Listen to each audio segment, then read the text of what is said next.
Hello everyone, আসসালামু আলাইকুম। শুভ বিকাল সবাইকে। তো সারাদিন আজকে কারেন্ট ছিল না, সেই জন্য ভিডিওগুলো আপলোড করতে পারিনি।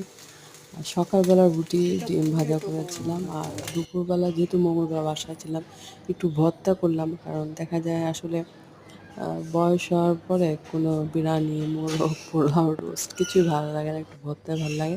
তাই আমার শাশুড়ির জন্য একটু ভর্তা করলাম। এমনি অন্যদিন করি কিন্তু এভাবে আর করা হয় না। আজকে আর আমার বাচ্চাদের শাশুড়ির জন্য জন্য যেহেতু কয়েক আজকে রকমের বাসায় ভর্তা আসি একটু করছি, ফ্রাইড তার মধ্যে রাইস চিকেন থাকতেছে দিয়ে আলু, করলাম। আর শিলপাটায় করেছি বাকি দুইটা, শুটকি ভর্তা আর কারেন্ট ধনিয়া নাই। ভর্তা। আর এই জানি না আলুটা কখন আমি পোস্ট করব।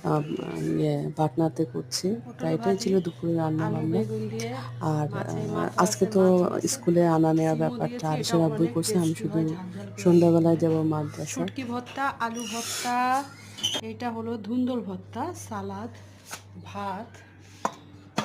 আর এটা হলো বাচ্চাদের জন্য কি, এটা চিকেন দিয়ে ডিম দিয়ে ফ্রাইড রাইস আর কি।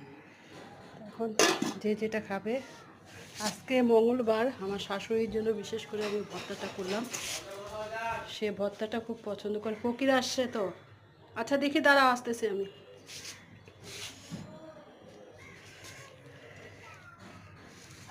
তা একজন তো পোলাও খাবে না, তার জন্য আর কি এটা।